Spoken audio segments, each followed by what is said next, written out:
हो हो हो अगं बाळा शांत हो काही नाही झालं काही नाही झालं शांत हो तू आधी काय होते अगं बाई शांत हो अगं अगं थांब शांत हो बाळा काही नाही अगं बाई हिला ताप सुद्धा भरलाय काय झालं काय घाबरली ती एकतर स्वभावानी भित्री आणि भाबडी त्यात हे घरात असं घडताना तिनं पाहिलं त्यामुळं ती थोडी ही झालीये घाबरलीये घाबरायला काय झालं मी काय राक्षस आहे का गुंड आहे हो हो बाळा शांत हो हो बरे वाटेल ग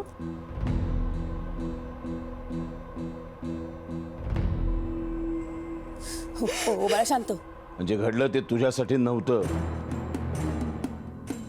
आणि जे काही मी वागलोय त्याच्या पाठीमागं ठोस असे एक कारण आहे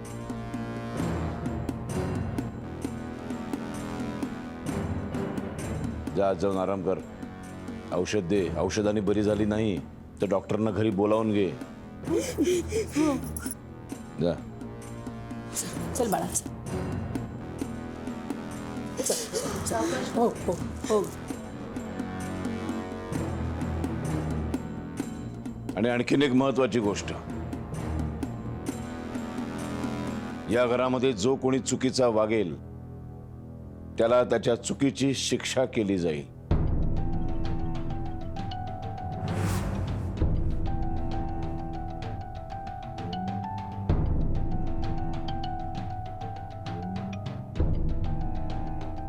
आज माझ्या कुटुंबासमोर देवी आईसमोर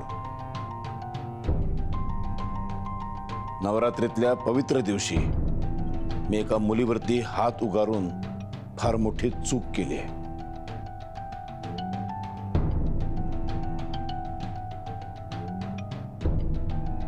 आणि मला माझ्या चुकीची शिक्षा मिळालीच पाहिजे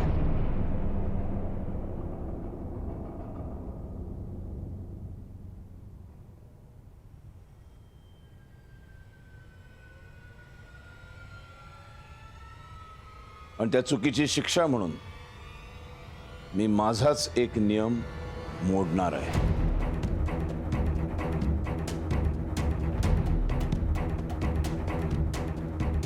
आजपासून नवमीपर्यंत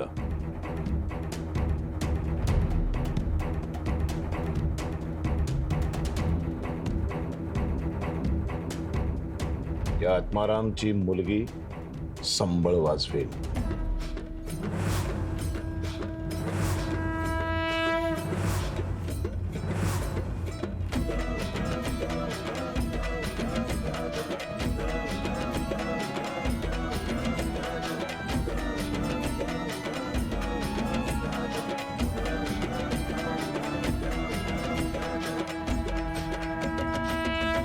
पण त्यानंतर मात्र या घराचा नियम कोणीही मोडता कामा नये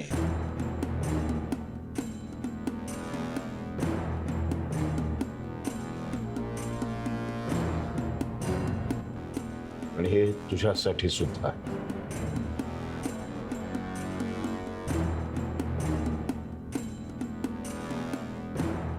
यापुढे चुकूनही या घराचा नियम मोडता कामा नये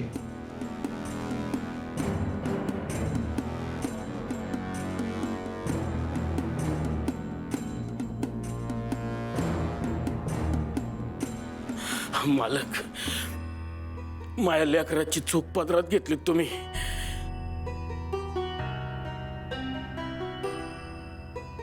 समिंद्राचं काळीज आहे तुमचं ठाव लागणं सोपं नाही तब्येत बरी आहे का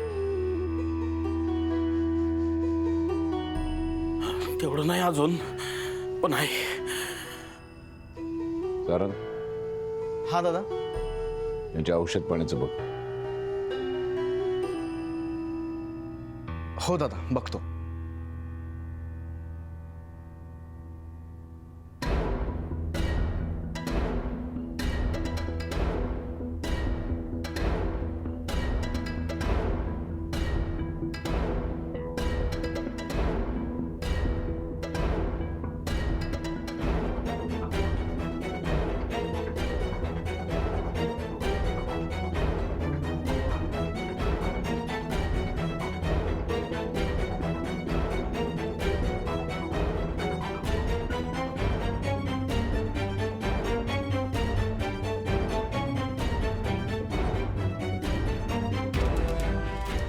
माझं बोलून झालंय.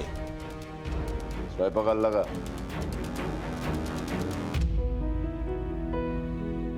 मुक्ता,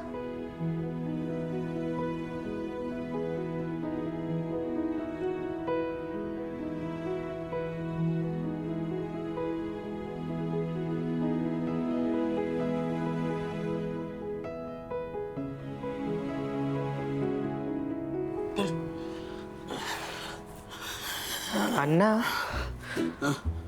मालक समुद्री म्हटल्यावर त्यांच्या पोटात लय मासे असतील ना?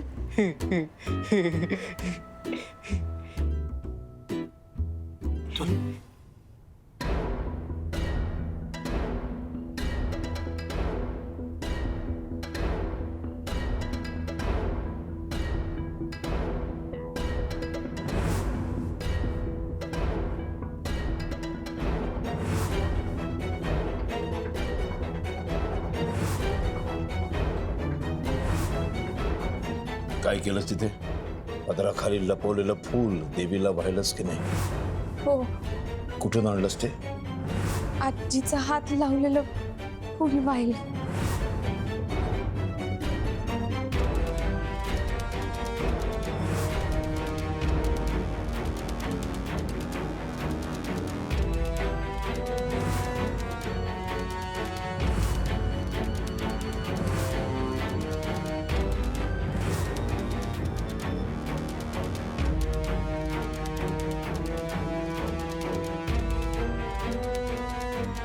दादा, दादा मला समजते चांगलंच तुमच्या मनात काय सुरू आहे त्या पोरीने. पण दादा, तुम्ही तिला वाजवायची परवानगी नव्हती द्यायला पाहिजे.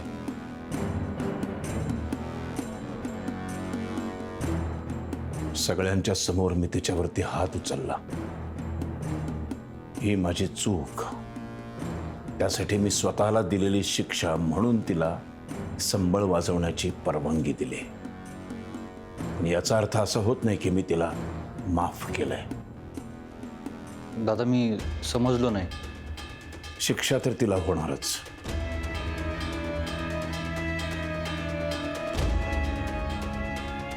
पण आता सगळ्यांच्या समोर नाही, लगेच नाही. हा, म्हणजे फार उशीरही करणार नाही मी, कारण त्या 1.5 दमडीच्या पोरीने रावसाहेबाचा हात धरण्याचा गुन्हा केलाय. आता रावसाहेबाच्या बुद्धीचं बळ तिला काळ्या पांढऱ्या चौकोनामध्ये कसं नाचवतंय ते बघच तू.